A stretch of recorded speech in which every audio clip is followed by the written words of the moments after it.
Coming up on the dirty side of the track this week, Brian swapped sports. So it's Rob and some guy who calls it zero. It's 0-0 tie. Who's winning? The Bears. Rob tries an impression. But I just love the fact that, like, I don't know, some old Rocky movie or something where they're, like, cutting an eye so you can still see, oh, something like over. It's like, Kimmy was just like, I can still do this. I get a point.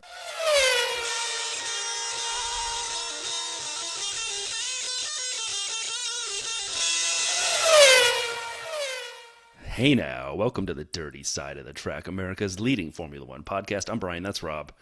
Today, and for me a couple minutes ago, because I watched it on delay, was the British Grand Prix. And I think they're still under safety car, if I understand correctly. How are you, man? Very confused at the moment. I need to search my feelings, Brian, because I don't know how I feel right now. Because on one hand, I am euphoric with a double podium finish for Ferrari. Just amazing. Spoilers if you haven't seen the race. Sorry. Well, that's fine. And on the other hand, I'm so underwhelmed by the way that it finished. I'm so disappointed. But I should be really happy. And I am happy, but I am happy pointed. I think what happened is, I think in all seriousness, the universe can only handle so much interesting, controversial news about sports at the same time. And that was like the same minute that Flo Balogun got reinstated for the U.S. match tomorrow night. And so they're like, well, we can't finish the race now because that just happened. We got to digest this. Because the world's most amount of corruption has happened just now with the world's worst possible decision when brown envelopes go into FIFA. Don't get me started on that. It is just so wrong for so many reasons. It is so wrong for so many reasons. We can talk about that another day. Another time where we do the dirty side of the pitch, which is our going to be our new spin-off football podcast. But anyway, so it's Rob and some guy who calls it zero. It's 0-0 tie. Who's winning? The Bears. Okay. Back to Formula One and back to the episode. We will have news and social, which will not feature any football.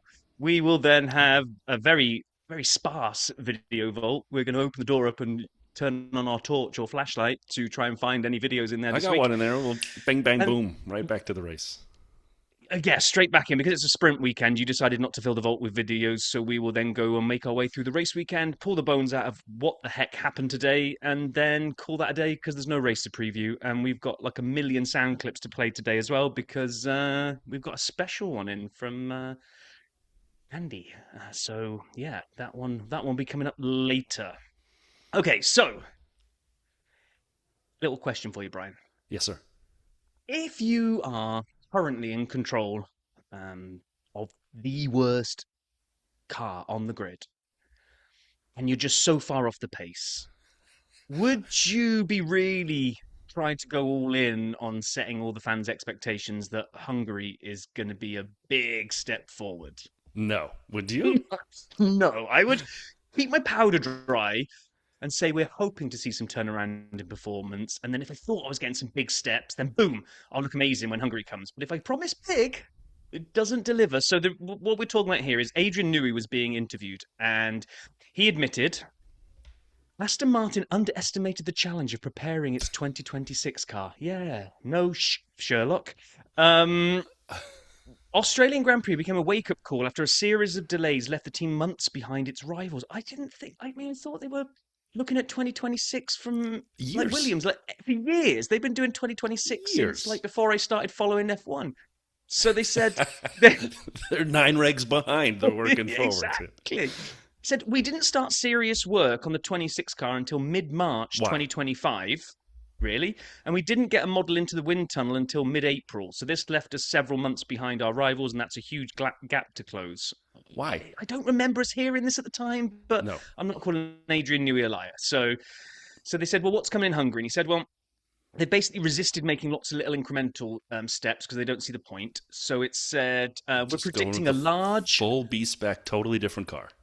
We are predicting a large step I'm reluctant to put specific numbers out there because our simulation tools aren't yet as sophisticated or well correlated as they need to be, which that second half of that sentence sounds like last year's preparations all over again. We're really ready. We've done some stuff. I got my son to draw a massive wing on the back of it, and we've just sent it because the wind tunnel's not ready and none of the correlations. But yeah, and then bizarre one for all the riches that this team would you would think would have the way they're financed. Historically, at this team, there hasn't been enough investment in engineering simulation tools, not just project management systems, but the core physics tools themselves. We're trying to put that investment in now, but you can't rewrite and validate those tools overnight. So what he's basically saying is, I walked into a complete cluster. I thought I was going to come in, and all I would need to bring was my pencil. But it sounds like Aston Martin's whole engineering area was just people playing on PlayStation and hoping for the best. I mean, seriously, like, first of all, you ran Honda over with the bus months ago, and you said it was because Honda wasn't ready. Now we're saying the entire Aston Martin team, the technical development, the engineering, the car design also wasn't ready, but that you saved until now. I do get the bringing the new car versus trying to put band-aids on a open wound the size of the one they have. But here's my point, and I'm with you. Why would you ever try to make any promises more than we're just working to be better? Why would you get anybody's excited after what you did, saying 26 is our year, and then you end up being so far behind that a team that was approved a year ago is on the grid with a car that's faster than you? How can you have the cojones to go out and do anything other than say, we just hope it doesn't catch fire? Question? I don't know how you can do that. Okay, moving on. You found a little sap stat for us. Yeah, Lee saw this one. SAP stats from Austria, cleanup edition. Liam's trip to the points last week makes him the first driver from New Zealand to score 4 consecutive points since Denny Hulme in 1973. Spoiler alert, it's about to be 5. The 10th place finish for Arvid was also his 3rd consecutive points finish too last week. By the way, Racing Bulls, they look by far the best of the rest at this point. I'm not trying to get too far ahead of but even as last week I would have said that.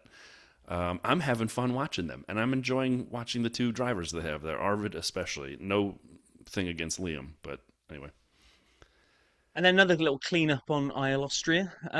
Fred Vasseur, and I quite like this. This was very, very honest of him, I think. He basically said they ruined their race because their race last week in Austria, if they were really honest with themselves, it wasn't against Mercedes, it was against McLaren, and they should have been looking to maximize their points rather than try and go after them. And he said, looking back, we were probably too focused on Mercedes.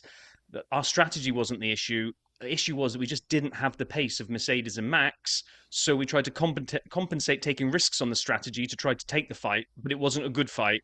I think it was just a matter of pace. They had it, we didn't. We pushed too hard in the opening laps with both cars and then reacted aggressively with the strategies trying to stay with them when realistically that wasn't our race today. I like that. I like to hear someone just call it as it is and just basically say, look, we just weren't quick enough. Right. And we were not honest with ourselves enough to realize we weren't quick enough. So we tried to stay with them and hang on to their coattails and completely screwed our strategy up. I don't think Fred really is a sugar coater, right? I mean, that's why I've always liked Fred. I just kind of feel like he says it like it is and has a good sense of humor about things and likes to have some fun. But also, he doesn't BS. So one last note on the news, and this is a personal one. Quick shout out to David and Connor from Sim Racing South Barrington. A couple of my buddies reached out to me. This is my week at home last week. And they're like, hey, do you want to go do some sim racing? I'm like, yeah. And we went and did Austria because it was topical. And then we went to Spa. And I finished second both times amongst my people, with the exception of the second race at Spa. Connor dropped in, one of the pros there. If you can have a pro, it's like a golf course pro. Anyway, he was about to lap us. It was ridiculous how fast he is in the Sims. And I did figure out that if we ever do really start the Dirty Side F1 racing team, my buddy Paul, who you've met, is our sim driver because he's fast. He beat me both times, and it wasn't close. But anyway, why wouldn't we try and go after Connor though if he was lapping you all? Well, he's Connor's an honorary Dirty Sider at this point. Maybe he's listening right? here. Yeah, So we gotta sign him recruit up. him. Yeah, and David was a great dude. He may be getting me a Shane Van Gisbergen hat as we speak. But regardless, let's talk about the video vault. All right, so I'm just being honest. With the World Cup pulling me all into football, I look at me even calling it football for you, buddy. For the Drop that next one out. We're going to use that again. last couple weeks and for the next couple weeks, this is the only time I watch any soccer. But football. Oh, you let See, yourself down. I There that it was for was, you. It just was for you. reverted to type. Ah. One video behind the scenes of the Austrian Grand Prix 2026 Cadillac F1 team, 4 minutes. I just enjoy these. They now come up to the top of my feed. There wasn't a lot from the race because they were all on fire in the first 7 laps. So behind the scenes was really behind the scenes of everything bar the Austrian Grand Prix itself. But anyway, I it was mean, fun. really, really, Paul's review is still the Yeah. epic review from last week, just summed up. 4.5 minutes of travel plans and 30 seconds of the race. Yep. So let's close the door on that.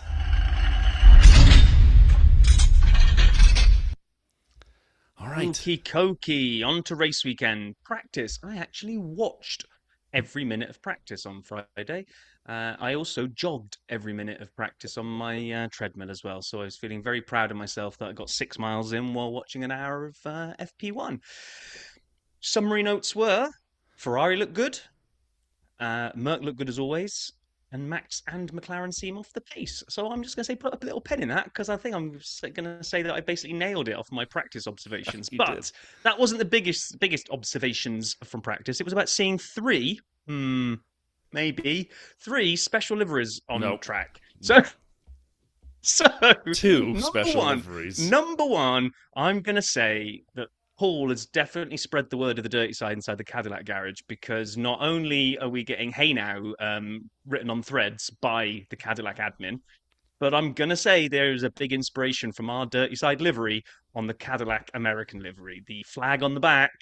They may as well have written "Hey Now" on the side of the car, but it looked good. It was a good July 4th special livery. I thought it was good, and I Loved it. enjoyed seeing it on track as well. I did too. I thought it was fantastic, and I loved it. The McLaren one, I understand the shout out to the Bruce McLaren car in Yep, particular, and the British Racing green stripe on the nose, and I loved it until I saw it on track, and then I could never figure out who it was. It was 100%. I couldn't. I knew first of all, it never registered as McLaren. Second of all, I thought at one point it was a Mercedes and the nose, and then I'm like, no, that can't be an Aston. Is that a Haas? And it every single time, the whole sprint race, I'm watching this going, who's that? Martin Brundle said Why it was as it well so hard? when he was down in one of the corners. He did the same thing. He kind of gave the nice sort of shout out to the history of this car and like a nod back to McLaren's first ever F1 car, I think it was. Um, so, but I lose it. I lose it in the motion. I can't see the green racing stripe, and it just doesn't look obviously McLaren, but kind of looks like everything else in a weird way. So yeah, I think you're absolutely right. But in the stills, it looked fantastic, and we always say I love it when a car, or sorry, when a team leans into a special livery and makes it special. Yeah, The clue's yeah, in the name. The team that didn't get the memo on this, who have a great history of special liveries, and right. we even put their GB one from the other year at one of our favourite. I think it was in our livery bracket It with did. the Union Jack on the back of the car. So good. Williams, what the heck are you doing? What was The different? I meat. really don't even know what was different. I'm dead If you look serious. really, really close at the front nose, there is apparently something that is slightly different. But that meme of "it's the same picture" just did the rounds on social media because if you have to print out pictures and put them side by side and zoom in really, really close to try and see if there is a small detail on a nose or a wing, it ain't a special livery. No, is not a special livery. Agreed. We go to sprint quali later in the day on Friday. I was unable to watch this live as I had work. No, just kidding. I was on vacation for the 4th of July. And I did watch this live. I did not see practice, so that was too early for me. And so I loved SQ1. I love the fact that the sprint qualies are shorter. So there's more, like, let's get down to business. If we're doing 2 laps, then we're going to get the first one in fast. And then we'll wait and do the second. but like for SQ3, it's 8 minutes or whatever it is. There's no time, so we're going one time basically, and we're gonna get a real lap in there. And I love this. First of all, Isaac, who we've loved for a long time, went to the top in SQ1. He had what I would say is a pretty good.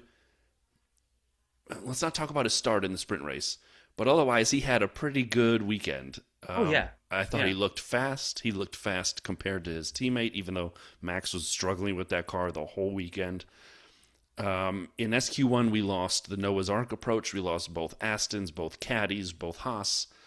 And at this point, the practice prediction Rob had that maybe the Ferraris are looking good was coming true. They were looking good, which was very confusing to me because in the cool-down room in Austria, everyone was making fun of the Ferraris for having no straight-line speed.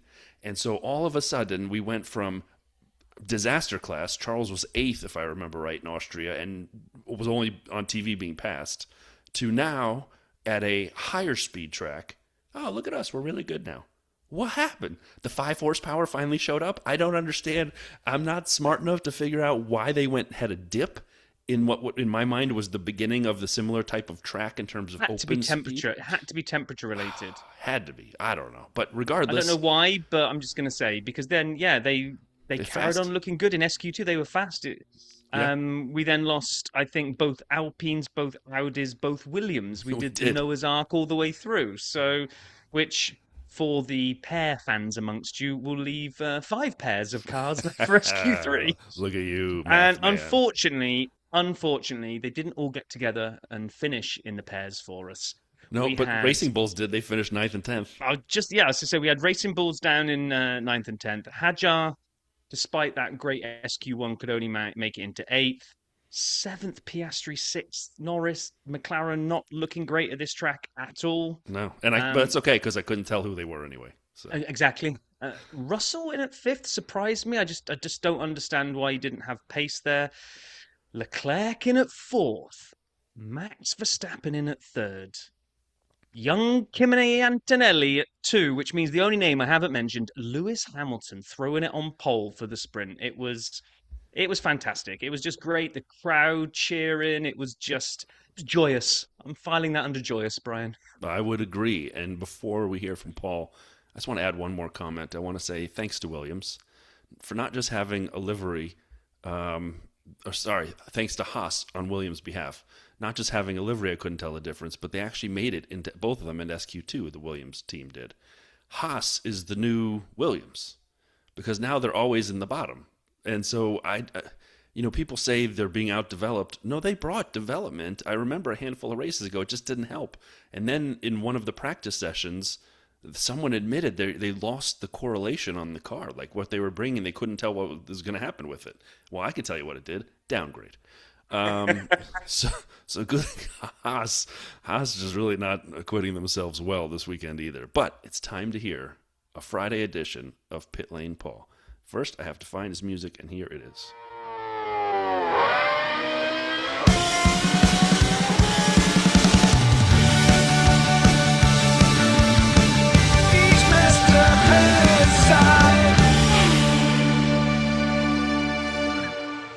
Paul is the absolute best. Here's his Friday report. Good morning, jolly fellow dirty ciders, and welcome to Great Britain, where things are done properly. So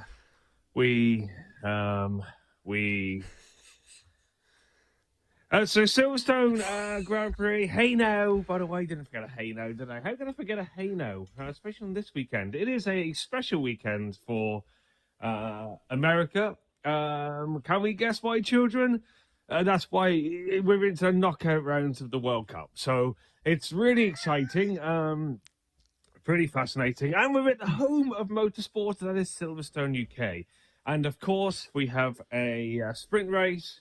And what a better way for an elegant English gentleman to come up with a slogan to celebrate the tri-day weekend by having a clunge of a sprint race weekend. So we're into the first clunge. It's actually Saturday morning. I've done that thing again.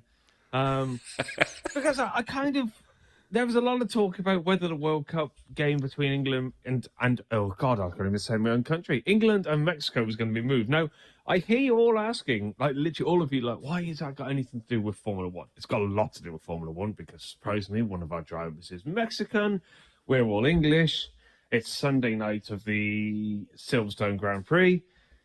So to plan your evening around that is pretty ridiculous. 1 a.m. Back to the racing, 'cause that's what we're here for. We had Friday FP1, largely boring as expected, and then sprint qualifying, which, if I gotta be honest with you, was largely boring. The problem with Silverstone, to a degree, sure you've covered this, well documented, is you don't get a great ton of what's called recharge on the battery, so therefore. We have covered that. You just, yeah. Our team isn't going to have the brake cooling issues, I wouldn't have thought, because pretty much around Silverstone, you don't brake a great deal. So you don't really have a massive brake issue here. We shouldn't do. Just say the next 2 days go, shall we, children? But yeah, that was the first plunge. It's not really a lot to report. It was a standard Friday sprint weekend. Outside FP1, largely a incident. Oscar had a wee little spinny winny. Round he went. Good to see him.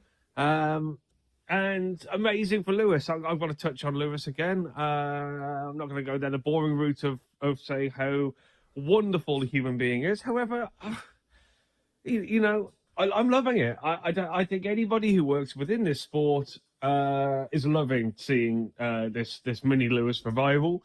I will be. There's not a person I want to see win the British Grand Prix more than obviously than Valtteri, obviously, or you know maybe Checo because it'd be cool. But actually, Lewis would be, I think, anyone's favourite to actually win this. So it's optimistic. Let's not get carried away. It's a sprint weekend. I'm actually, yeah. Traffic's hell on earth. Like it's the worst. So luckily I've got the motorbike, as I've said in previous years, so I don't have to endure horrendous conditions to try and get in and out of work every single day. Not fair on a human, but like good old jolly Britain, we do things with a stiff upper lip. That's upper lip, stiff. And we do things properly, and we queue. And we queue because that's what we do as a great nation. And all of you people who queue jump on the scum of the earth, you ride to the front of the queue and you drive your car in and you save yourself maybe 2 hours of your journey in, and that's not the British way of doing it. It's amazing that we've survived as a nation. Speak maybe later, maybe tomorrow after qualifying and the sprint race, of course. Forgot about that. It's actually quite important today. Tally-ho! Paul's the man. I think he might be slightly losing his marbles there with both the, you know, Silverstone and England all on the same weekend. I think it might have just got too much. So I was right, that 1 a.m. for people in the UK for the match tonight? Yep. Okay. Yeah, 8 p.m. here, so looking forward to that one. I Anyway, bet this you isn't a football podcast, Brian. Come on. I'm so Me hooked on keeping it. you. I'm keeping you on the straight and narrow. We almost became a pickleball podcast a couple years ago. We did that one time, yeah. All right. So the sprint race. Yes. I was convinced that Lewis wasn't going to hold off Kimi with lights out. I thought Kimi was going to jump him. Absolutely didn't. Lewis nailed it, held off Kimi, and then we had both McLarens just decided to set about George. It's like, right, we're probably not really here for much of a race today, so let's just at least make George our target. And I know it was only by about maybe like 3 or 4 it had kind of died down, but it was Oscar and George and Lando, and it was all kind of like all over the place. Lando suddenly seemed to be like all the way up at the top and was trying to go after Kimi for a minute. And then all of a sudden, the next thing I saw, George has taken both McLarens in the same corner. So we'd gone from like Lando lining up Kimi and maybe going second to all of a sudden he was back down to fourth. It's just madness. There were just cars going everywhere in those first 4 laps. It was just absolutely insane. It was. And what we started, at least what I thought I started to see, was the return of the full-on yo-yo, where whether it's a function of the high-speed nature of the track, where you couldn't get ahead of somebody and then have slow-speed corners where there was no passing opportunity. So we had passes in the main race down the old pit straight and into cops and in cops. And like I don't ever remember people doing that successfully. Lewis Hamilton, Max Verstappen, 2021 example. And so like just the overtakes we saw all over the place, but then the yo-yo back. And I think to Paul's point, we did talk about this last week, was the battery concerns, not getting a lot of regen. So you'd use what you'd have, and then you'd be a sitting duck as someone else may have more. And the overtake became important. And I was, you know what? I'm not really complaining about it. It didn't quite tickle my fancy as much as the last couple races where it was tire strategy. But because I was going to say that this one, we've had the yo-yo effect in the early races where we did have a lot of recharge going on. So we constantly had someone pass, the other person would recharge, they passed them back, then they recharged and they passed them back, and we got this yo. What I liked here was you kind of had one shot at it. Right. You had to decide when you wanted to use your battery on the lap. So if you used it early to get past, there's a good chance, and we saw it happen a lot on the Hangar Straight. Whereas if you used it before the Hangar Straight and then you hadn't been able to break away from the car that you just passed, yeah, you're right. The car behind you could get you back. But especially on the race day, I thought it brought out a lot more strategy of people starting to understand where each team were using their battery. So I wouldn't classify this as the yo-yoing we saw in Australia or wherever it was. More strategic, okay. It was more exciting because you weren't sure if it was done or not, whereas before you were sure it wasn't done. And so I did like that. But after 2 races where we didn't talk about battery at all and tires mattered because they were burning up, the old-fashioned guy in me was like, ooh, and now we're back to yo-yos. I'm like, give me a minute. I got to readjust my brain. But yeah, so as you said, George and Oscar were battling. Lando decided to look frisky after a while and kind of pull off ahead a little bit of some of these battles. Charles tries to get Oscar and does indeed get him by lap 4. Lawson, the Racing Bulls look good, and their drivers look like they know how to drive the car. Lawson grabs 8th from Pierre. Kimi's within a second to Lewis, and at this point, I'm starting to worry. Like, how long can Lewis hold on to this? No, I was as well. But what actually shocked me more was that, as well as it felt like a sort of just a matter of time before Kimi was probably going to get Lewis, I suddenly looked at the timing tower and went, we're on lap 7 and they're 6.5 seconds clear, these two, of the rest of the pack. They just went, and it was probably because of the battling that was going on. The 3 behind them were slowing each other down by constantly defending, but that was madness to have that. But it's important to note for those who are new to F1 or newer to F1, when you have teams battling, 2 cars battling, you may say, well, why is that impactful? Why does it allow someone to pull away in front of them? Because they're not going on the optimal racing line for the entire lap. They're therefore going to have a slower lap than they should if they weren't battling someone. Forget playing honest-to-goodness defense. Just fighting for a spot. You're already giving up time by not optimizing each lap because you're battling someone. You're either out of position, you're not on the gas at the right moment, or you're braking later than you might normally, and you're going deeper into corners trying to get around someone. Regardless, you're not optimizing your lap. I think that's important because we saw a lot of battles take place, and a lot of people bought themselves space, like Max, for example, in the main race, when he had, who was right behind him? It was George and...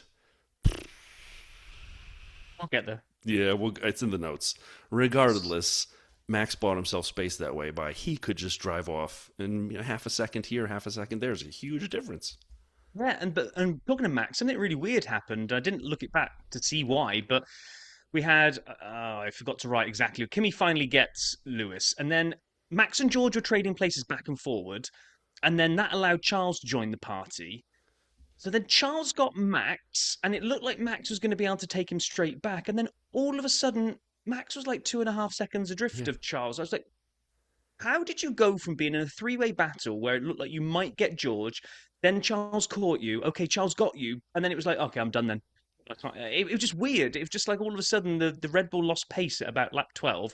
And after that, we really didn't get much. It did a classic sprint thing where it's like this is an unwritten rule between drivers of, right, the race is on for the first 5 laps, maybe 7.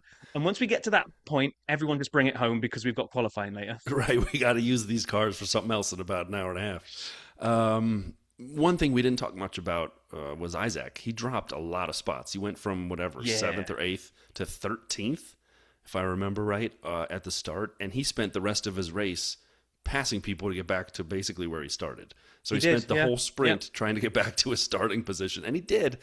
But that was probably not optimal for a guy who had shown, even already, pretty good pace this weekend. And then Yeah. Checo, boy, he got a penalty. We didn't see it until afterwards, and then I saw it from the onboard. He just took Alonso out. Like, I think he lost the car. Like, there may have been understeer. Next thing, Yeah. it was a good old fashioned like go kart move where you use your front wheel as a battering ram and you kind of pit the other guy in the back rear, and the Alonso spun around.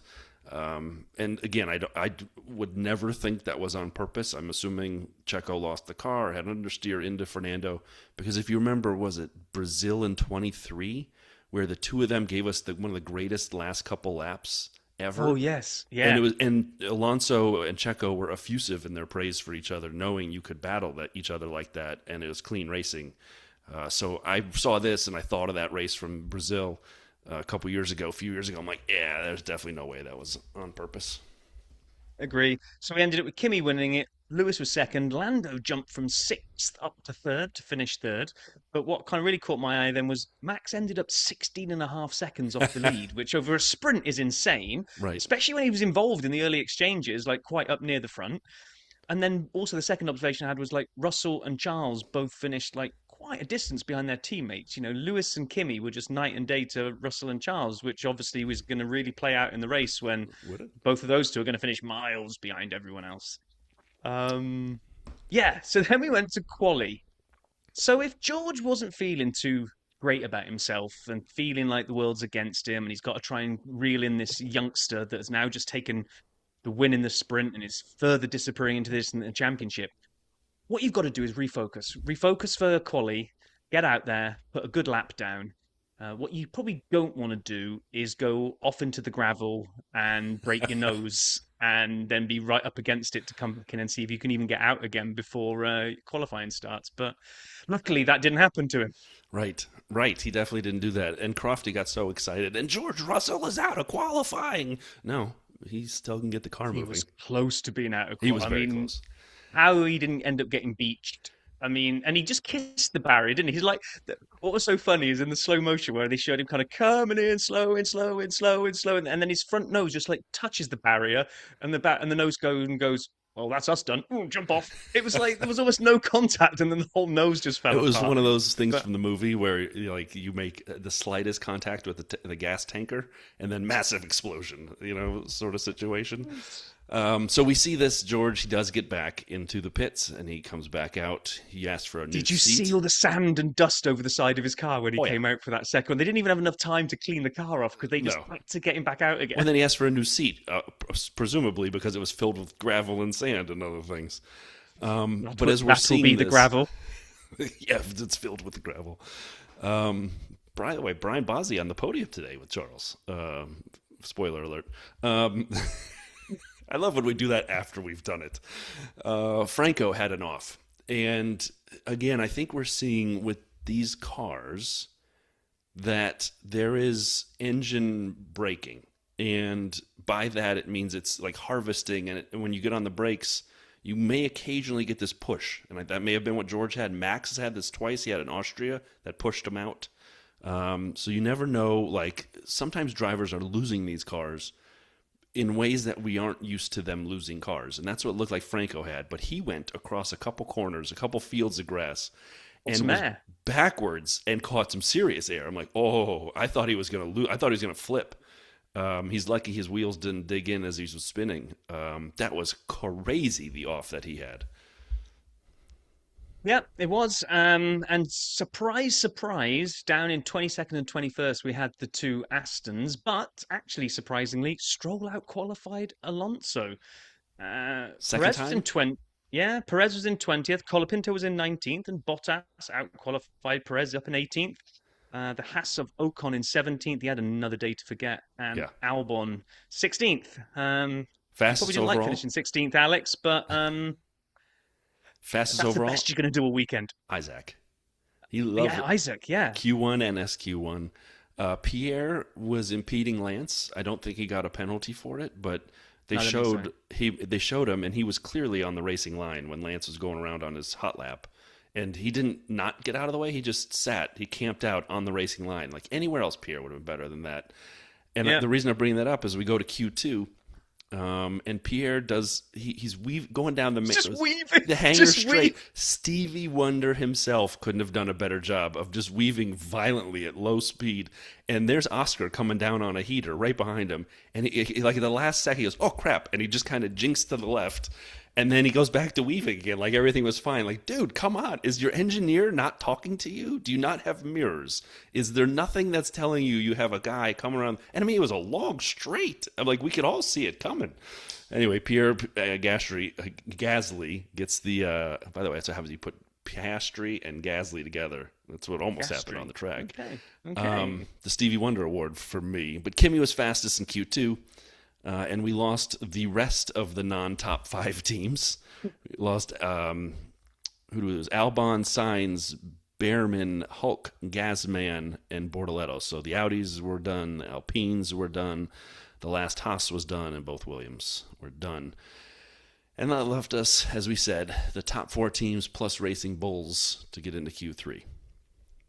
Yeah, and I don't know, Q3, I didn't think it sort of ignited, and then it kind of did. It was, I thought it was a little bit, this is all right, and I was just hoping Lewis was going to put it on pole again.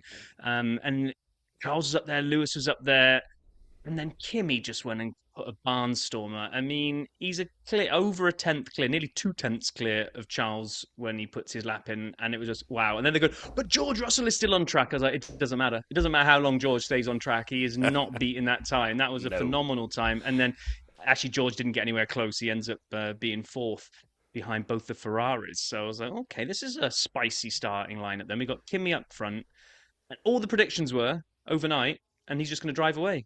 That's it. Kimi's just so fast, he's just going to drive away into the distance.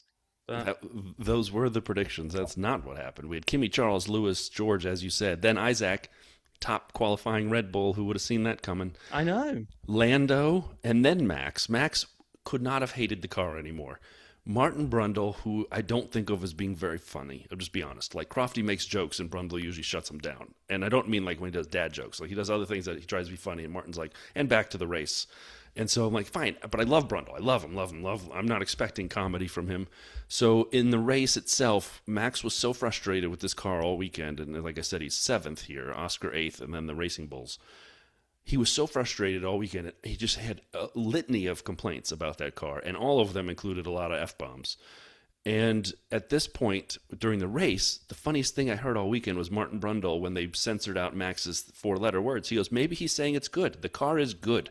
And they just censored over the word good instead because they're so used to it being something else.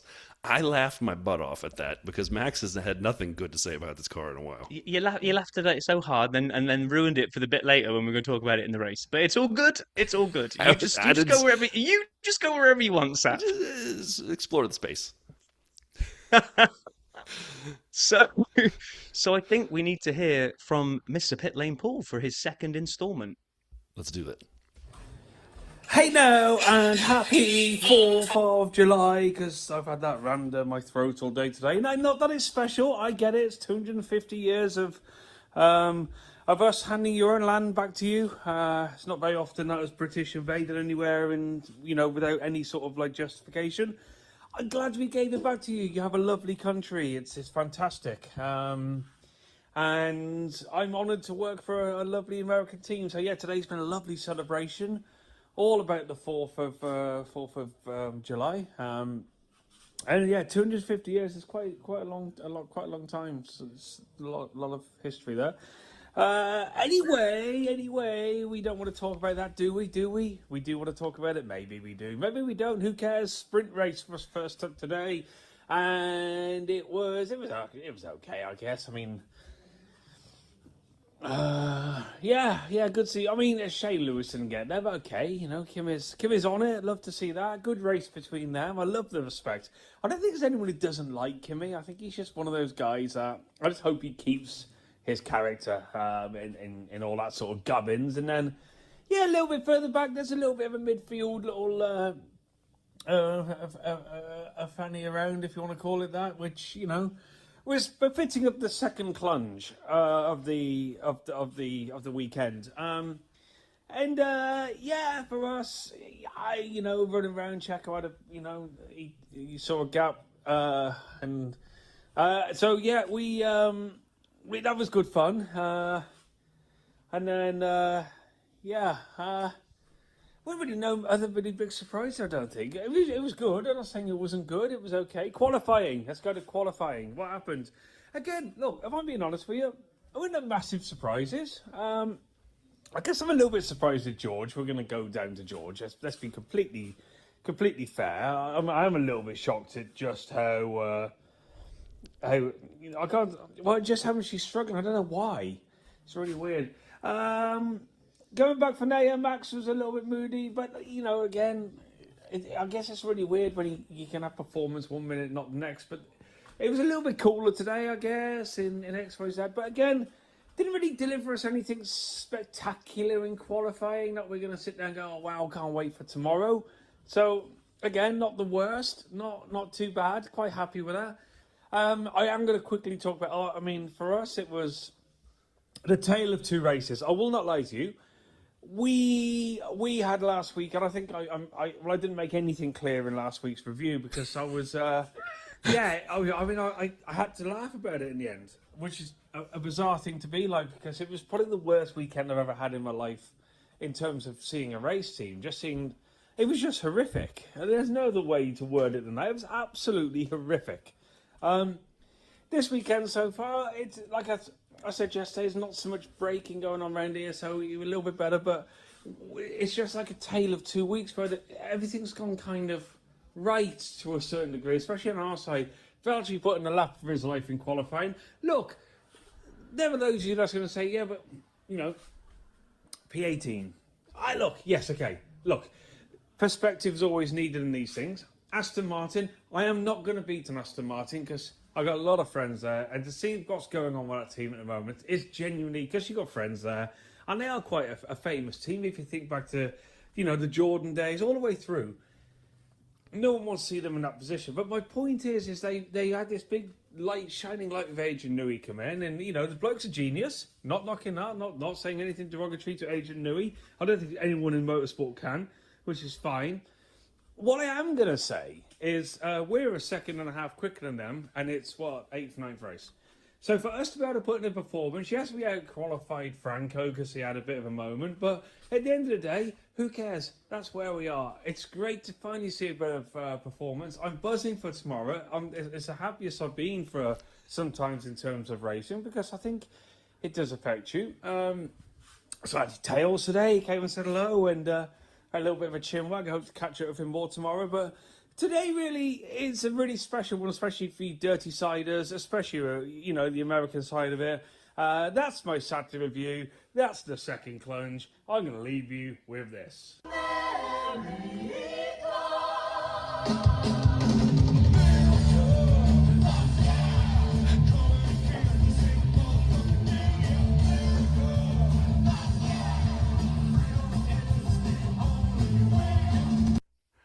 All right, Paul. Yeah. Should we hear the extra special report? No, that's in Cadillac Corner. Okay, perfect. Yeah. So Paul references Put a pin in that one. Put a pin in that. Paul references it. Dirty Sider Andy caught up with Paul, which is very cool. And so, can I just say one thing about for the 4th of July, though? My daughter went to New Jersey. She flew out to Jersey, was with some friends, had a wonderful time.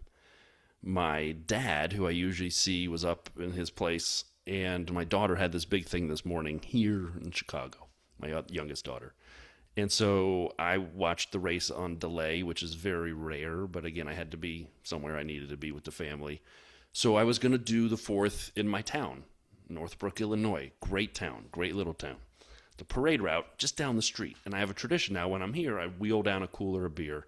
And anyone who wants one can grab one. And I throw some waters in there too for the kids that are running around. And we have a great time. Great neighbors. A lot of my friends show up because the parade route, as I said, is right by the house. And we have a wonderful time. Holy crap, the weather has been so bad. The storms, our 4 p.m. parade was canceled because massive thunderstorms came through and dropped like 47 gallons of water a second.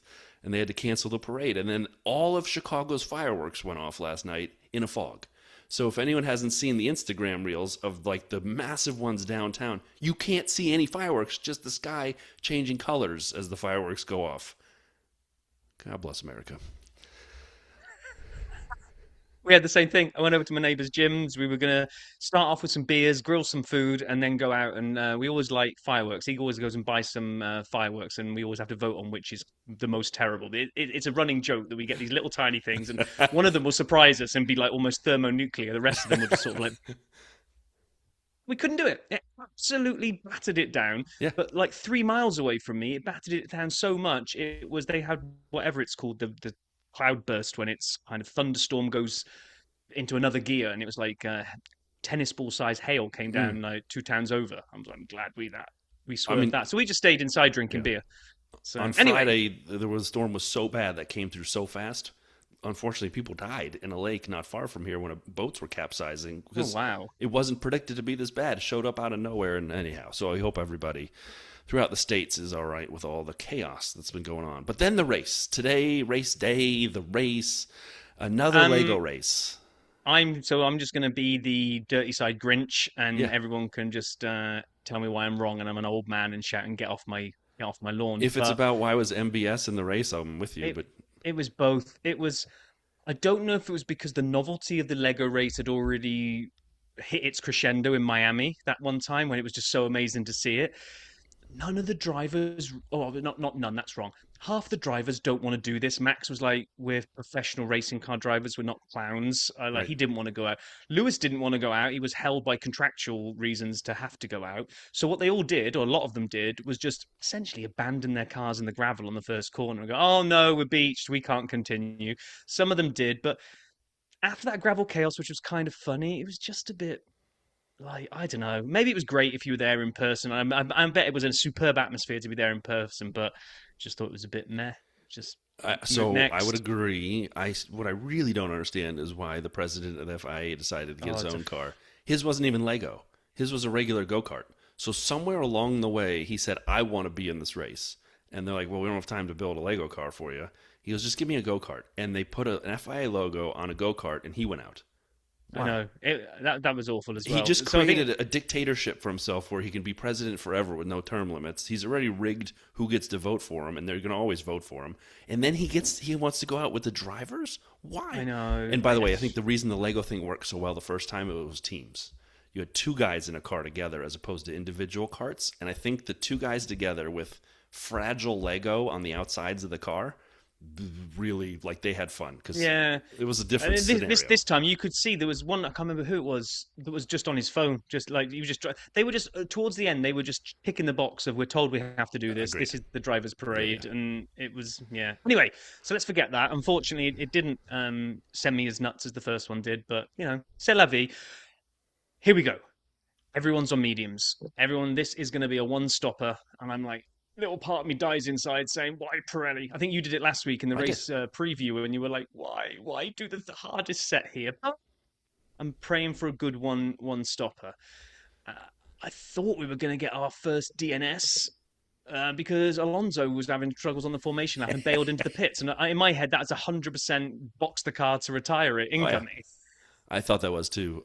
It was hilarious when Martin and Croft, you're like, wait, this is just like the F1 movie, which they were the commentators on for when Brad Pitt did that. What was Brad Pitt's name in that movie? Sonny Hayes. Sonny Hayes. So then we get the start. And as the start unfolds, they give you the head-on view to start. And it's really hard to tell exactly who got off the line first, like fastest. Yep. So I am squinting at the TV, like that's going to magically give me more perspective of where people are. Like, I think Charles is pulling ahead of Kimi. And then they show the side view, and we go, oh my God, Lewis has got him too. And it was unbelievable start from the Ferraris, or maybe not a great start from Kimi. We heard about a lot of wheel spin in second gear for him. Yeah. So maybe it wasn't the magic mushroom that the Mario Kart move that the Ferraris did, and a little more of Kimi not nailing it. They've struggled with that launch from that car for a while. They did, and then we had Isaac was right up behind George, right up behind his trumpet, and as that was happening, we saw cars go off in the background, but I don't think we ever saw a replay of this. Maybe we did in like the mini screen thing, and we'll hear the commentators talk about it. But in my notes, we're down to about like, oh, I came back and wrote it, but it was ages until we actually found out who had been involved. All we Right. just saw was dust and carnage in the background, It but was no one ever Albon hit decided to cut. Behrman, right? It wasn't that It was this. Albon and Barron. Piastri had hit Lawson, I think, because he pits and needs a new nose. But we don't know which one of those two was the actual thing that we saw in the Well, I'm background pretty sure it because was we never Albon and saw it Behrman again. because they showed Albon later and he got a penalty. I'm pretty Yeah, confident yeah, that yeah. was it. But But Piastri anyhow, we had did not decent know. contact and need the new nose. He But did. so then we had I kind of put we had the opposite tails for the Williams. We had Albon in pits, Sainz in points. It was Well said. Piastri come in for a new nose. We had Isaac was right up behind George, and he'd looked feisty and quali, and he was right up there as well.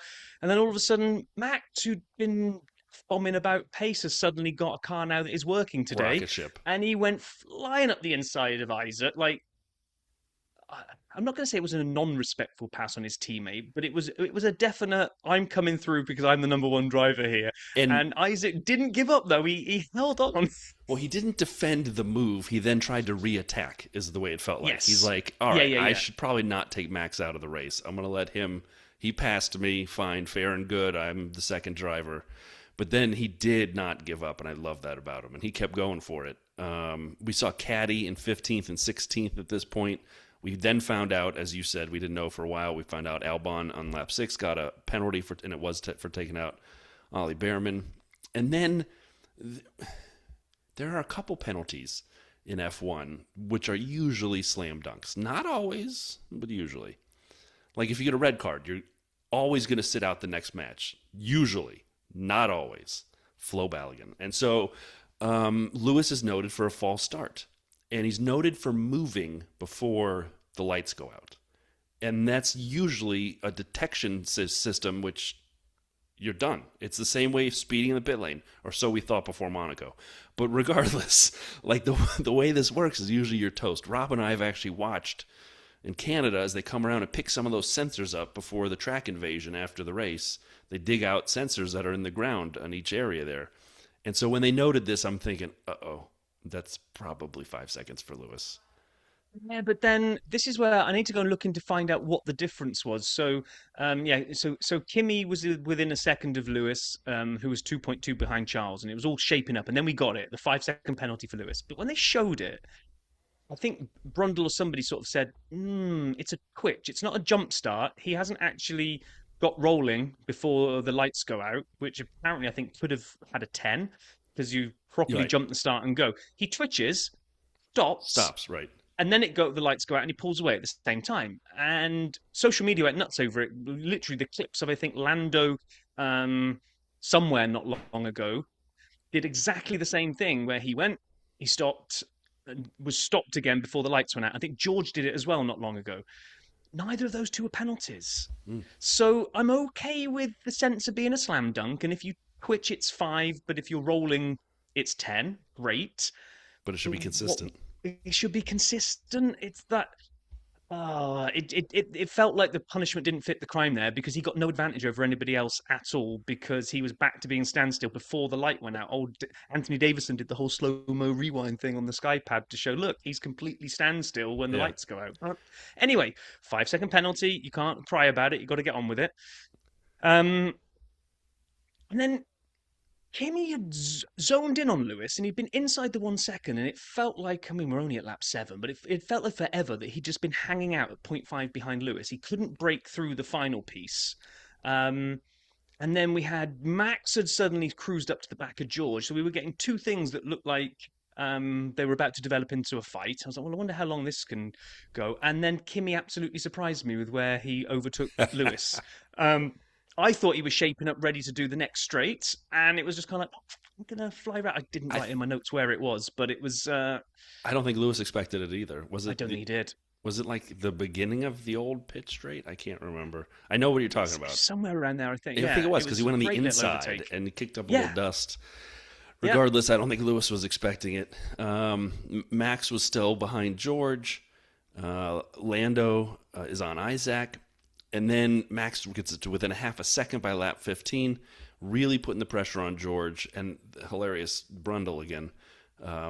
Max doesn't think too highly of George, so I'm assuming he'll have his elbows out at this point, and I'm laughing my butt off because we know Max hates George, and The way he took to the pit lane, like he overtook George for no reason whatsoever, really, right, because he immediately then bailed to the pit lane. but he So ran him off the it was track almost like, first. yes, it was almost like a big up yours. I'm going to come past you. I'm going to cut your nose off, and then I'm going to dive into the pits, and you can have the place back anyway. But I just want you to know I'm better than you, I'm faster than you, I'm smarter than you, and I'm taking off with my lunch and leaving. And that's what he did. And I'm like, yeah, dang. The best part is though, that'll get repaid. yeah, yes. So then we're around lap 18, and Max has come out on fresh hards, and everyone's going, wow, are they going to two-stopper? Because this is a long stint now to go on those hards. They've come in super early. And up at the top, we had Kimi after clearing Lewis, really hadn't eaten in. It was 4.2 seconds. And I'm like, oh, okay. Do I dare hope that Ferrari in with a chance of winning this one? And then I was like, and I thought it just as somebody said it on the commentary was, or is he just actually being quite mature here and not charging after Charles just yet? It's just like actually keep these tires fresh, and then attack later. And I was like, yeah, that's a pretty good point actually. So maybe I'm a little bit too optimistic that Ferrari have got a chance here. Isaac comes in as well for hards, so I'm Right. like, well, maybe Red Bull are two stopping. Maybe. It was early stops for both, and I'm thinking the same thing. And they're the only people who'd really been in the pit lane at this point, right? Of the top teams, at Yeah, least. yeah. Oh, and And not Sainz came in Oscar's and new nose or whatever, right? no, not that one. And then lap 22, something that I'm going to file under first time I've ever seen that. Which, by the We way, get a how come V. we haven't seen this more often? Like stuff on, like people's crap on track. We don't know. When we were in Canada, I actually thought about this. Like, what happens if a poncho, as you're taking it off, the wind grabs it and blows it onto the track, which for us is not hard to do. It just would have to go over a 10-foot Yeah, fence in front of us, and you're yeah. on the straight.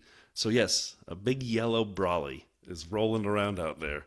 That was the world's fastest VSC. Good job by the marshals. And was it It Ocon who was. got half a cheap pit stop out of it? It was when the thing flashed up. It said VSC, and your eye goes to the timing tower, and you're trying to work out who's falling down the order, and you're like, "What's happened? Who's off? Who's?" It's an umbrella. Okay. And then VSC ending immediately after that. I'm like, ooh, that was fast. Um, Lewis, at this point on old tires, he's having too much understeer. He's not happy. Isaac's hunting Arvid. He wants to take the junior teams, and he does. He gets him and then Liam later. Lewis Pitts serves his 5-second penalty. Is it possible they actually didn't tell him about the penalty? Because that's what Crofty made it sound like. They made it sound like So they came didn't. They in didn't and they just tell didn't him touch about the the car. penalty until he was coming into the pit lane. Yeah. No, they said they didn't tell him until he was coming in. Okay. So I Why? think they left him to just because He they didn't want just to let get him angry. concentrate on the race. Yeah, Yeah. Why give him? I mean, he can't do anything about it. I guess. So yeah, so then George comes in as well. George jumps Lewis in the pit stop because while he served his penalty, George was able to come in and get out. Then the gas man had a 7.5 second stop. We didn't actually see what had happened. Then, oh, it's a long stop. They'll go back and show a replay. Oh, it's the right rear wheel got stuck. But no, we weren't really up for replays today too No. much. Something's going on with F1 TV I direction don't this know. year. It's Isaac kind had of a like, slow one too, and they said he may have changed his wing. We don't know. Question? yeah. Thanks. All right. I had to go back to the notes because said Isaac's had a disastrous stop of 9 seconds, and then I think it was either Ted or someone came on and went, "I think Isaac just got a new nose there." Like, But why? really? Why? We haven't seen him hit anyone. It's like Oh. all kind of random stuff going on. Um, so then Charles came in at around lap 25, and this was when I really did think, "Oh, hang on, they're going to get Kimi to wring the life out of these tires." Kimi was getting all upset. I'm out here too long. Yeah. He's Don't not let going me to come get in for a undercut. while yet. Yeah, he's like getting, and Bono was just so calm with him and like, Yes. "We've got this. Don't worry. You just keep going." At this point, I got angry. I got angry at it's not Apple because it comes from the F1 feed, I believe, but people controlling the timing tower. Um, I don't mind you showing us the overall delta to the leader every now and again because it's semi-interesting. Right. How far back But are when people? Yeah, but when you leave it on for lap after lap after lap, when there's these close battles going on, and you're making me do mental gymnastics to work out if someone's within the second or not of the car in front, please stop. Please go back to the delta to the car in front and not the one to the leader. And Just do that once every 10 laps or something. if we've somehow found you, person responsible for the timing tower. Can you also add some more decimals, please? Thank you, Roger. So yeah, I'm with you. Lando gets the box. He comes in on 29. We get the Max Russell Hamilton. This is what I was trying to reference earlier, where then we see the two old teammates, George and Lewis, battling, and then Max. They kept saying Max was in it. He was at first, but as these two battled, he just kind of kept pulling slowly in front of them. Yep. And Kimmy's freaking out about where he's going to get dropped back in after he pits or boxes. Lewis does get George. George gets him back. I loved these battles. I gotta say, like, nice. Again, I had a good time with this race. I just have to readjust and figure out what I'm getting in each one. Am I getting like the yo-yo, like this, the modified yo-yo, if you'll call it, because they redid the energy configuration. It was good, but I got to get used to it. Or am I getting what I got before with pit stop battles and strategy? I don't know. It was good, but anyway, they went back and forth. Valtteri pits on 31. And then Lewis is all over George again, and it was just great. George gets when he went around the outside cops. at Brooklands. It was it was just so good. And then I'm ambivalent to George Russell. There's a lot of people that hate him. You know, obviously he has a lot of fans. I got nothing against George. I quite like George. My heart did go out for him when they came on the radio and went, George, you've got a slow punch. I was like, oh, we were in an epic three-way. They're going to catch Max. We got Lewis in the mix. I was like, I just felt so sorry for him. And then he goes and retakes Max. Right. And I'm like, he passes the pit lane. He actually has, he goes past Max. I'm like, well, it can't be that bad a puncher at the moment. Then surely. How do you know? How do you know you have that slow a puncture where you can stay out and keep running? I mean, like you're losing so little air. How do you not worry it's a sensor problem? I know. It was just I don't know. I honestly don't know the answer to that. So then I'm like, Kim is still out. This is lap 35 now, and I'm like, what is going on? And then this is the bit that we referenced earlier. George now does pit because that slow puncher is going to be. They've proved it's obviously it is a real issue, and George decides to go into the pit lane in a way that he will pay back Max for the way that Max went into the pit lane earlier. Yeah, he passed him, pushed him off the track, and then went into the pits. I'm like, huh. Did that even that went under no further action pretty quickly, didn't it? Yeah. I'm surprised they even referred it for anything because they didn't the first one.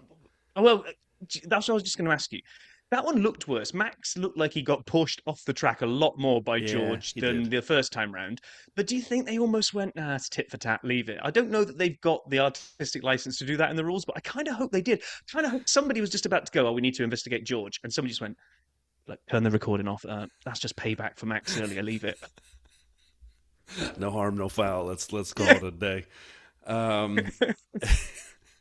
And then Lewis starts pulling up to Max. George coasts by Isaac. And then finally, Kimmy boxes for tires. And at this point, I'm starting to worry as he comes back out. What was he like, 7 seconds? 7.5 seconds behind, yeah. Right. 7.7, sorry, actually. 3.5-ish when Charles boxed. So he got a 10-lap fresher tire. He lost 4 seconds-ish doing it. And there's 15 laps left or so, and he's got to make up 7.5 seconds, which was about half a second a lap. I'm like, this is going to be a tall order, until it wasn't. Because Kimmy starts rocking up on Charles. I'm like, oh, God, no. It was crazy. It was, so we had, but before we even got there, we had Max and Lewis just going and forth. It was just phenomenal. And then he finally got him at the end of the Wellington straight. I was like, but will Max have anything left? And he kind of just managed to pull clear. And then we saw the VSC was up on the screen. I thought, we got another umbrella on the track again then. And no, it was the Hulk. He'd had enough. It was like, if I can't podium at Silverstone, it's all or nothing for me. I'll just pull over. So Max came in and got new mediums. I think we had Norris. Oh yeah, this is when Isaac came in because Norris and Isaac came in as well. Yep. And I thought they were just taking advantage of the VSC. I didn't see anything happen to Isaac like we said earlier. Didn't know. That was a 9.4 second stop, and I just don't understand why they would have needed to change it. So the VSC ends. Kimi now has gone from 7.7 to under 5 in 2 laps. Lap 38 he pitted, came out 7.7 behind. He's now under 5.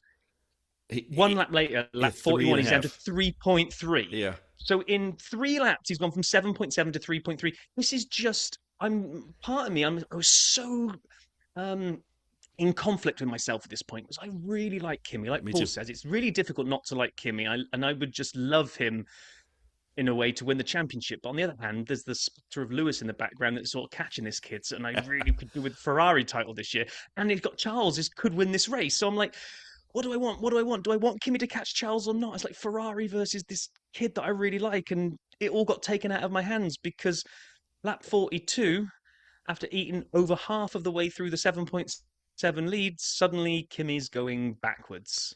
Well, can I ask you a question before we get to the car's Kimi's? just broken. Yeah, before we get to that problem, would you have boxed Charles from the lead? He would have come out behind Kimi, but it was VSC, so he would have come out 5 seconds behind, and he would have had fresher tires.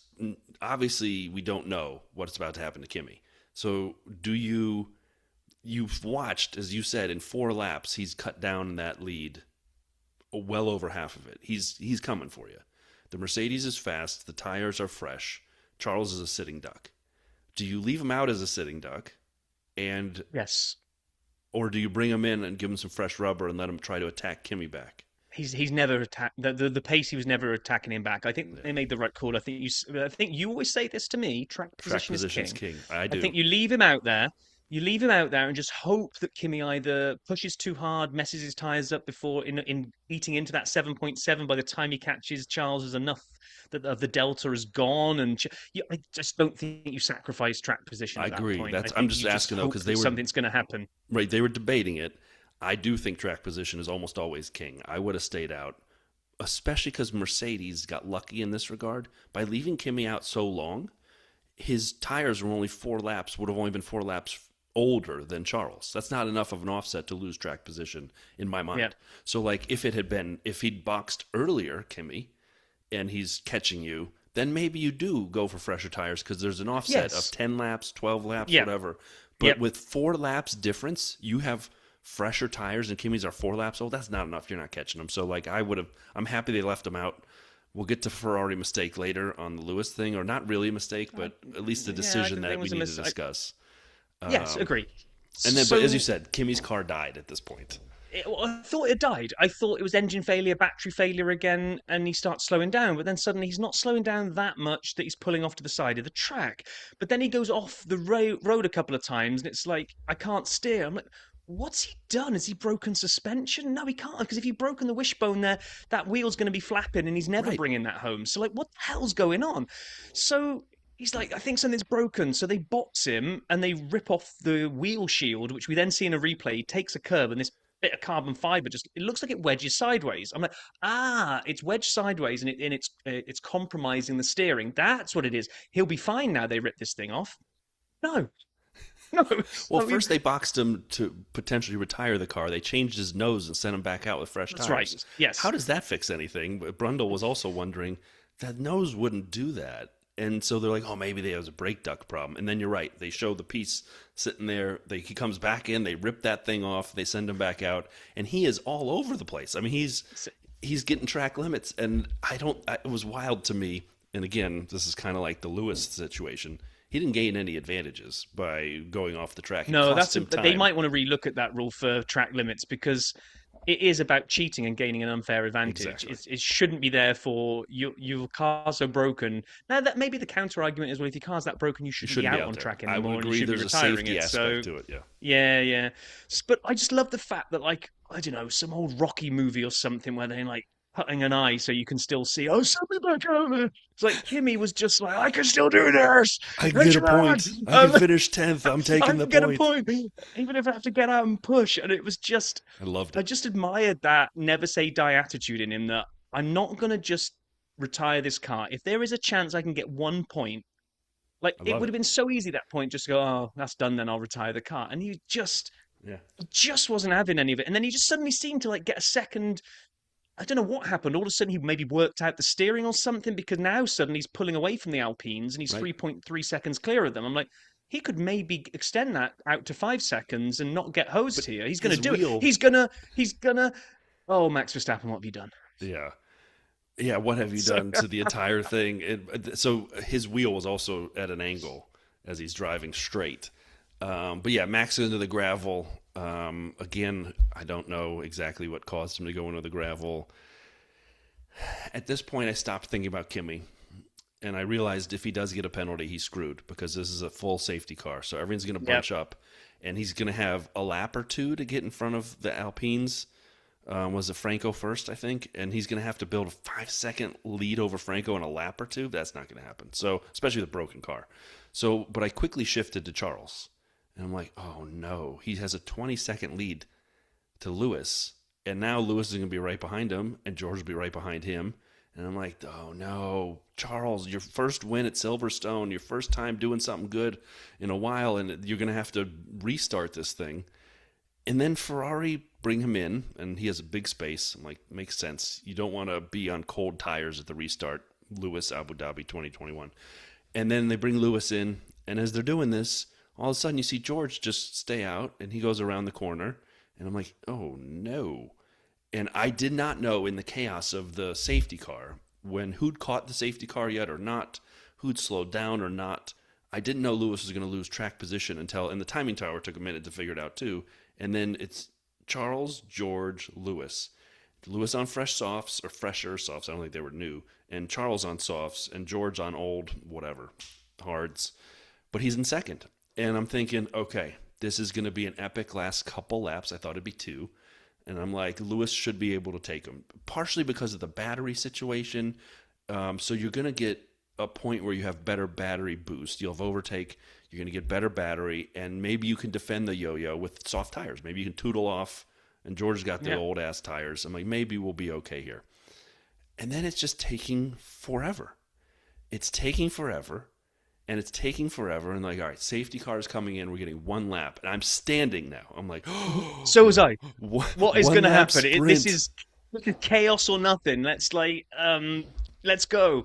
And we see the graphic, safety car ending, and I'm like there, and the adrenaline's flowing, and then all of a sudden the crowd start booing, and safety car stays out. I'm like, what now? What just happened? Well, I told I'm you, like, Flo Balogun was allowed to play. And at that moment, the universe is like, I can't handle anymore of sports chaos. hey, okay. And it took me a while to calm down from this, and then actually take a breath and listen to what had happened. And look, everything, like all the people online going, "Oh, right, so we can end a race under a safety car now, like we couldn't in 2021." And the answer to that question is yes, because of 2021, because of the complete mess up that they did last time. They wanted to play it by the book, and they absolutely played it 100% by the book. The only little gremlin we've got is no one quite knows. They're blaming it on software, but I think it was somebody with an itchy trigger finger. The VSE ending should never have been thrown because by the letter Safety of the car law. ending. Sorry. By the letter of the law, once the unlapped cars have been released, the safety car comes in the following lap, and that's the rule. And the following lap would be lap 53, which there wasn't one because it's a 52-lap race. So, as much as people want to get heated and upset, and I get the whole thing for the fans, race control did nothing wrong. They absolutely followed the letter of the law that everybody criticised them for not doing in 2021. So you can't have that argument. You can't go, "Oh, it's fine now, is it?"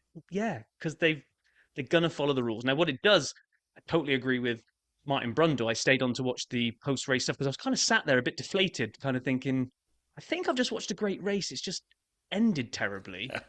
Martin Brundle was just like, we really need to look at this as a sport and just say, why do lapped cars have to unlap themselves?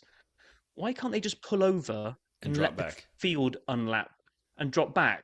It would all be over so much quicker. Yes, the timing screens would technically now show them as not unlapped. Oh no, you'd find a way with technology to sort that out. You would just make a manual adjustment on all the cars and just mark them all as unlapped now. They don't physically have to do a real lap of the thing. Just pull over. You're done. Or if you're going to do it, let them all go by, and then the second they pass, the safety car comes in at the next opportunity at the pits. If you're the first unlapped car, you don't have to catch the car in front of you. You don't need a chance to catch the car in front of you. No. You were lapped. Therefore, it's okay if you don't get a free chance to get a spot on the car in front of you. You're still battling the guy behind you who's also getting unlapped. So there will be a race. You won't be racing for the people on the lead lap. Just end it. Just let them pass, and then the next opportunity, which could be that lap, bring the safety car in. because Silverstone's incredibly long. It's a 90-second lap.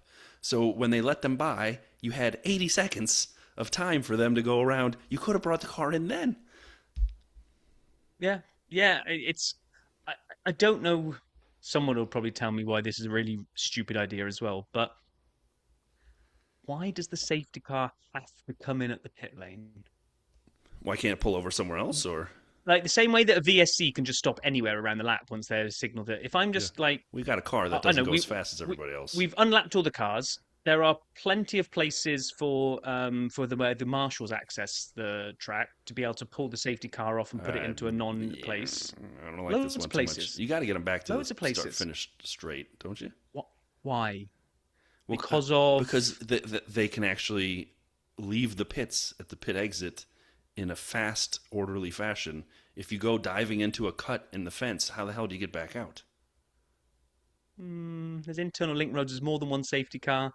More than one safety car? You're going to have multiple safety cars? I like that idea. They have about 3 of them, don't they, at the racetrack? Yeah, but you have one We've driver, seen them in Bird the flesh. Mylander. There's no second driver. There's no... Yeah, I just think that there's 2 things that are just a little bit too born out of legacy in an era where things were different. Your first and in the idea was modern good. era, Your second idea is bad.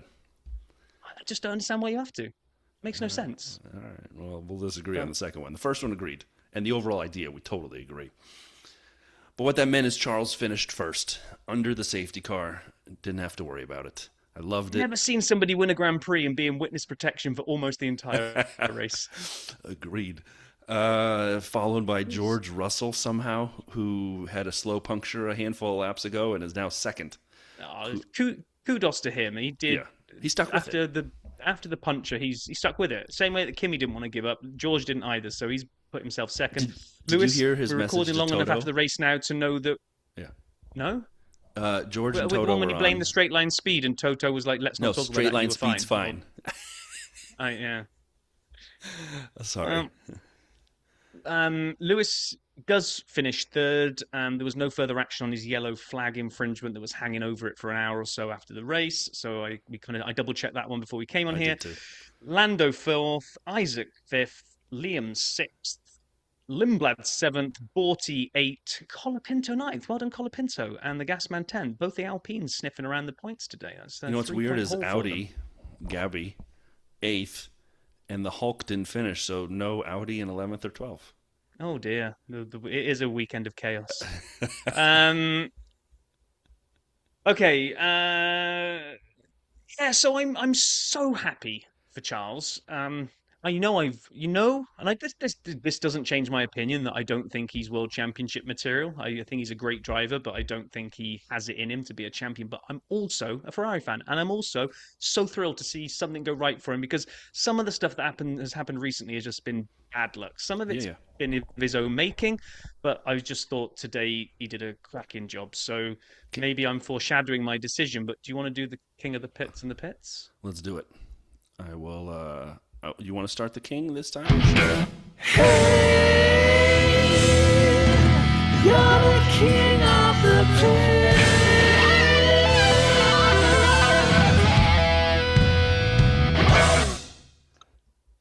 1, 2, 3. Charles. Charles. You gotta say it on 3. 1, Yeah. 2. It was like a 1, 2, 3 go, or is it 1, 2, 3 on 3? Well, Anyway. remember, we've also got a very slight lag on Zoom, so I can never. When you try to count in, I'm always a little bit out. So All right. Let's try again. Right, is it 1, 2, 3? let's then not. go? But it's Charles. Charles. So I thought he did a great start. Got himself into position straight away, taking Kimi, and never looked back. I mean, just got himself out front, stayed out of trouble, did everything he needed to do. Yes, he probably got the win because Kimi's car went bang, but so what? You can only play with the hand you're dealt. He definitely did. Yeah, I agree with everything you said. Martin Brundle, as they were showing the podium, mentioned, he spends a lot of time with Charles. They did a bit where they were in a go-kart together, and he really thinks very highly of Charles as a person. And I think most people do as well for Lewis. So I think Ferrari has built a driver. And a lot of these drivers, actually, a lot of people talk pretty nicely about. I think you don't hear bad things about either of the Williams guys. I mean, at least Kimi, there's a wealth of really quality people who are also amazing drivers. All right, let's talk about the pits.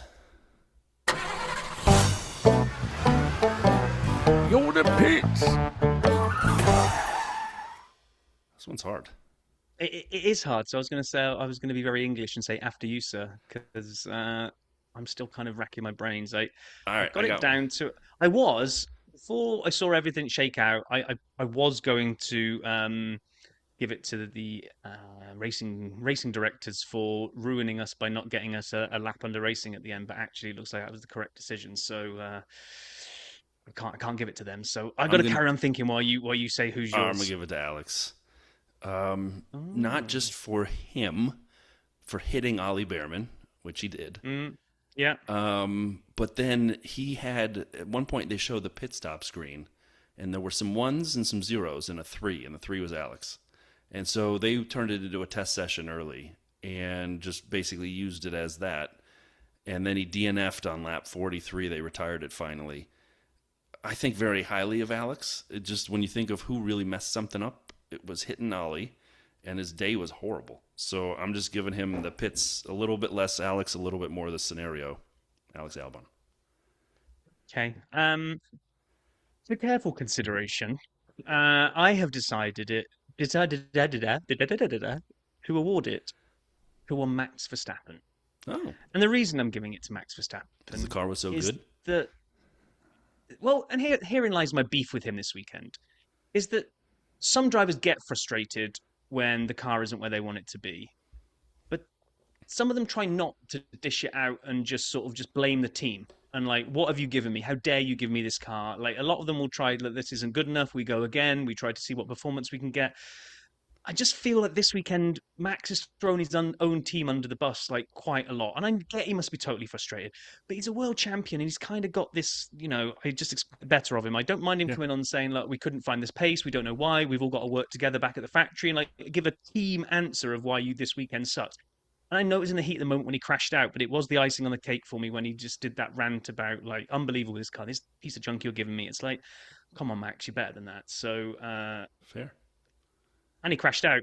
And so, yeah, I'm going to give him the pits. All right. Shall we hear the third installment from Paul? Third and final. Let's assume that I can get it to play. Here we go. Hey now.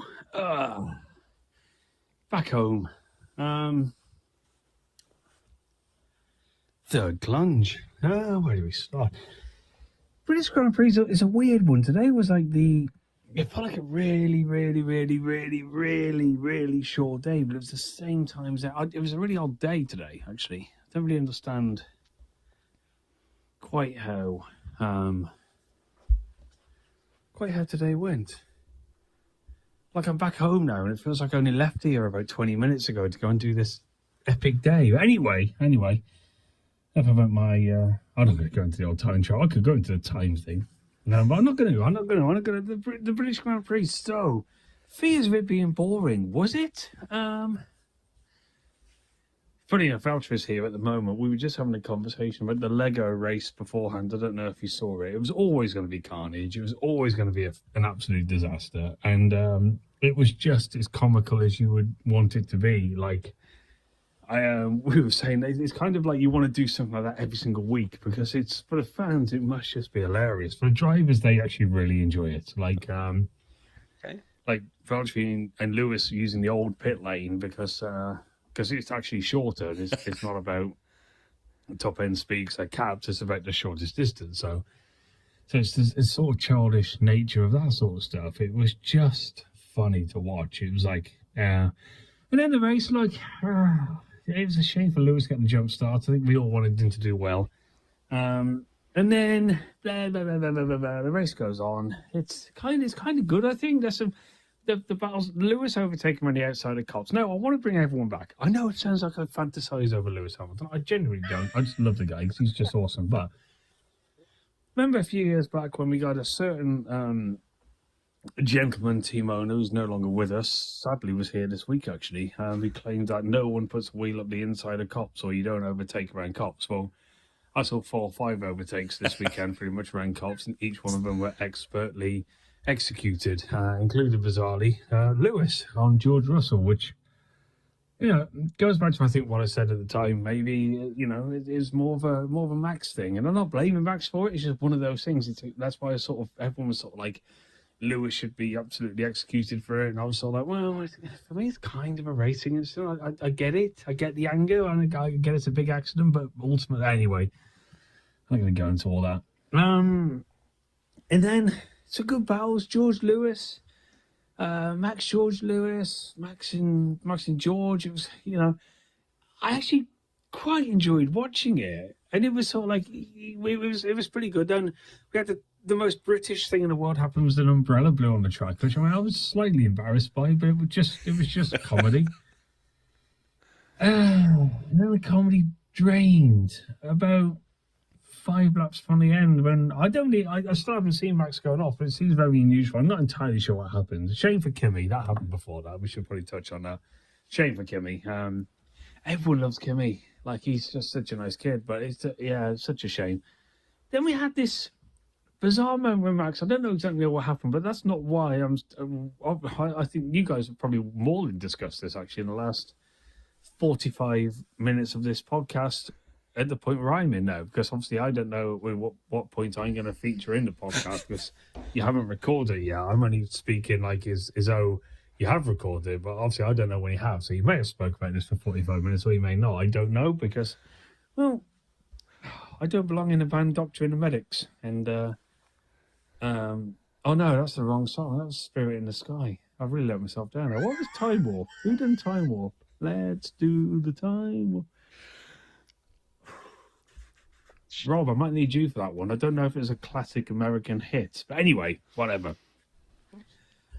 Max goes off, safety car. For the life of me, I was so excited. It was a time when I'm about to go down and sort of Valtteri. I'm about to go down and so I got my backpack on, I'm going to miss the end of this race. I know there's a big screen down there, so it's going to be great. So I got down and the laps are going down. I got to 2 laps from the end, and it came at the safety car ending. I'm like, yes, last lap shootout. What have we seen that before involving Lewis Hamilton? But last lap shootout. And for whatever reason, for which I just cannot throw my hat on, it never happened. And I just think there's so many people waxing lyrical. This is the biggest attended F1 race in history. There's well over 500,000 people have been here this weekend. I'm not going to get into an FIA thing again. I am, and there's going to be a reason, and it's a reason which is way above us. What? I just feel like all the people that have paid money to go to watch that race, and they've had a brilliant weekend. It's been, it's a great weekend, Silverstone, and it's hard to explain if you haven't been there, but it's like it's unbelievable weekend. It's hard work. You got to have the patience of a saint, but people have. I just feel like it's robbed the world of what would have been an amazing ending. Lewis probably for sure would have got George. I don't know. I think so. I think that's the unknown. You don't actually know. He just ruined it. It doesn't sit right with me. And I don't want to be sat here talking about the FL. I want to be talking about a great Grand Prix. And I think we've probably had a good race, but anyone else feel a little bit cheated right now? A little bit sour, a little bit I just feel like, Mercedes kept George out. And it's ironic when we think back to Abu Dhabi, and I'm not making any reference to this race and that race. They're two totally different scenarios, but they left George out. It's a gamble. It's an absolute gamble. If we leave this guy out, can he defend? Can he maybe pick up a place? He's going to get swamped because everyone's on soft tyres. Similar feel. And it was just sort of George Russell, if he's sat at home tonight, should do the lottery. He should invest in something, because tomorrow he's going to wake up and be a multi-billionaire the way his luck was today. That was extraordinary.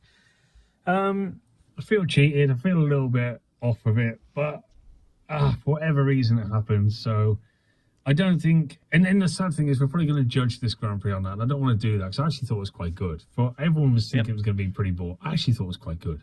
So, Agreed. yeah, there we are. That's the British Grand Prix. We have a few weeks off now. I'm pretty sure this could rumble on a little bit. Some discontent, and I get it. Again, for me, I couldn't give a monkey's rectum about us guys as such. For me, it's the guys who have paid the money to go there and watch it, and it's a lot of money to go to these races. There's a lot of time, a lot of your patience, a lot of your willpower, a lot of money, and it's just sort of like for me, I just feel like a little bit robbed. We got great. We got two British guys on the podium. Brilliant, excellent for Ferrari. It's great seeing them doing what they're doing. I'm not knocking it, but for me, it's just a bit like this could and should have been better. Anyway, bid you guys farewell. I will speak to you soon, and I'm not sure what's actually happened in the last moments of this podcast, but if it's gone how I think it's gone, because I know sometimes you guys probably don't listen to my reviews, which is now probably seeming like a mistake. I apologize, but it just felt right. Goodbye. Epic. We actually, so just behind the scenes production value here, like I mentioned, I had an event this morning. I watched the race on delay. Rob and I both want to watch the World Cup, so we started this about 10 minutes after I finished watching the race. We had not yet received Paul's review. So I played it straight out of WhatsApp. Neither one of us had a chance to hear it because we've been recording. So we often have kind of like taken to the approach where we save them. We like to be surprised by Paul's recordings at this point. So no, Paul, we did not listen to it in advance. We always love hearing from you, man. That was a great review. And I would agree. Good race. Kind of got cheated at the end. Sour taste, yeah. Okay, do we want to quickly do Cadillac Corner before we wrap up this race weekend? Let's do it. We're going to use Paul's music because there's a shout out from Andy to Paul. It's Cadillac Corner! Yeah. Paul prefers this music. It's Cadillac Well, this is the music. No, Andy made other music for us. Cadillac Corner! Yes, he did. We got this debate on Discord, but that's okay. Here's a report from Dirty Cider Andy. Bingly bingly beep, it's Andy Tales with the Trackside Deets. So, I was planning earlier this week on sending you a report from my Saturday and sitting in the Brooklyn Luffield complex with my wife and children and enjoying Sprint Saturday. That plan all changed when my wife got an email from the FIA saying she had won some paddock passes. Wow. So cool. I have spent today a little bit with the kids and a little bit in the paddock. With the result that the trackside report is, I kind of vaguely watched the sprint race. Sounds like us in Canada. The final corner, which is Vale and Club. Rob's favourite corner, of course. At the end of the paddock. And it was all right. It was quite enjoyable watching Hamilton lead for a while. Got cheers every time he came round and he was still ahead of Antonelli. And then Antonelli got ahead and it all went a bit quiet. On that note, I saw someone talking about, why is there only a Lando stand? Why is there no Hamilton stand or Russell stand? Well, the important thing to know is that every grandstand is a Hamilton stand. At most because tracks, too. Everyone at the British Grand Prix loves Lewis Hamilton. And the Lando fans are all concentrated in one grandstand. Exaggerating, but anyway. What else is there to say for the day? So, Quali I didn't watch at all. I was up and down the paddock trying to get autographs from drivers after they'd gone out. And unfortunately, of course, with the state of the Cadillac, that meant I was aiming for Bottas and Perez early on. So I wandered down the end of the paddock towards the Cadillac motorhome when who should I see but pit lane Paul. So, very, very good tip for you. If you ever get into the paddock, if you say, "Hey now," at pit lane Paul, he will magically produce a Bottas cap. And then he'll tell you to take your McLaren cap off and tell you to wear the Bottas one instead. But hey ho. Shortly after that, Bottas came down and I got him to autograph the cap and autograph one of my photos as well. So that was very cool. Awesome. And That's so cool. another tip, if you're in the paddock and you say, "Hey now," to Valtteri Bottas, you will get a chuckle in response. He was very amused by it. I love that. So, I love it so much. What else can I say? Dirty Side of the Track is a good title, really, because, well, Dirty Trackside, maybe. I've been wandering around all day with sun cream all up my legs and wandering through dusty paths and getting brown legs. Makes it look like I have a suntan, which is really far stronger than I've ever managed to achieve in real life. But when I got home, I washed it all off. Right, that is it for my Saturday report.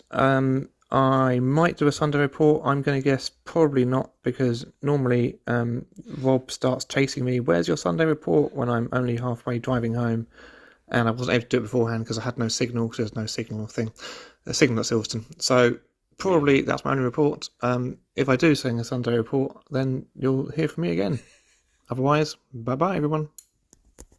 I love almost the pit lane Paul style, like, because you're not sure what's going to happen. Well, it just forces that. Like when we did it in real time, I was guilty of the pit lane Paul time travel. It's like, but I must say, it's taken us however many years since we started this thing, but I was so smiling when I knew that Andy had done this, and the fact that someone that's not connected with the pod, just a listener that's come on board. Andy's been with us like almost since the beginning, I think. But we don't know him. Me and Brian don't know Andy, and outside of this, it's purely something that came about because of the pod. The fact that a listener has gone to a Grand Prix and shouted, "Hey now," at an actual driver, and that driver has chuckled and acknowledged it. It's like full circle moment. I just think it's absolutely brilliant. I'm so happy for Andy, and I hope Paul feels semi-famous now because someone actually knew who he was because he's got a title on this pokey little podcast. I mean, the "hey now" is a powerful thing. All right, that's better. Can we do three closer together? There, Yeah, this way around. Which way go? Okay. Go. Oh, hey now! Hey now! Hey now! Right, there we. Paul is a dear. legend. He is a legend. Thank you, Paul. Thank you, Andy, for the report. I agree with you, Rob. I agree with you. I love this community. And yeah, I was this smiling makes so me- much when Andy put the cap on Discord, and I was like, this just made my year. It's just so happy. And thank you for the trackside deets there, Andy. To put a bow around casino game picks, well, I'm kind of lumping podium predictions into casino game now. I'm not quite sure why, but after mocking me in our predictions to say he was going to correct everything that Rob just messed up, and didn't do so well, I had Kimi, George, Lewis, which means I got George and Lewis in the right position, so I get 6 points for my podium. You had Kimi, no. Max, no. George, yes, but in wrong position, so you got a solitary point. Dang. And Gary, who was our listener, guest predictor, did George, Lewis, Kimi, so he got George and Lewis on the podium, got 2 points. So yeah, you came last out of the three of us this week. So listen out on social media for you to do what Gary did. That was brilliant that he reported from the Lando stand. From in front of Lando stand. That was fantastic. So cool. Gary, thank you. Roulette position was 5. That was Hajar. Neither of us went for Hajar. We both went for the Ferrari drivers, Lewis and Charles. Blackjack. Brian had Lando and Lawson, which gave him 20 points that could only be beaten by a perfect blackjack. It's a great hand, Brian. I did not care. I went as bust as you can almost go because I'd gone for the Ferraris thinking they wouldn't have the pace. I went bust with 40 points with Charles and Lewis, and I couldn't be happier to go bust because Ferrari got a double podium. I know. I hear you. Fantasy is still provisional, so we'll wait on that, and we'll hit the British Grand Prix next week. But we did also have to finish the Austria Grand Prix from last week because that was provisional at the time. And first, LBD 2026, still chaotic. Beth, Tails, I win. Andy, who we just heard from the report. It's Lights, JD, F1FantasyTools.com from F1 Fantasy Tools. Ortho F1 Victor, Dirty Side Sap, that's me, MCL Papaya RT Mike, Master of Signs Fockery, Long on the Hards, David, I like that, Fan Amp Fantasy HQ, Adam, Box Squared, Quinton, Yank the Mike, Michael, GBH Racing Team, Peter, Luke FF1, Luke, FPL YOLO, I can't, I'm going to mess it up so bad. Nagasaron, and then Formula Fantasy Hub, Rob, San Gaucho La 33 F1 Team, Asir, and Sunday Morning Stroll, Michael. There was a template. That's why we had 10 people in 10th, and we always pay for the 10th. And then overall, after Austria, Fan-Amp, Top 3, Fan-Amp, Fantasy HQ, Adam, Master of Science, Fockery, GBH, Racing Team, Peter. More soon with the British Grand Prix update on Fantasy next week. There is no race next week. We have a 1 week off, and then we're in Belgium, and then Hungary, and then summer break. So we will do a Spa preview next week, and we will put alongside that some kind of content yet to be determined, but will be gold. So Will be gold, Jerry, gold. You don't want to miss it. If you haven't subscribed and you made it this far, you're doing it wrong. Subscribe, like, hang out with us every week. We're the dirty side. Rob, anything else for you? no, bring this baby home. All right, I got to go watch some football. Be well, be safe, everyone. Enjoy the rest of the World Cup.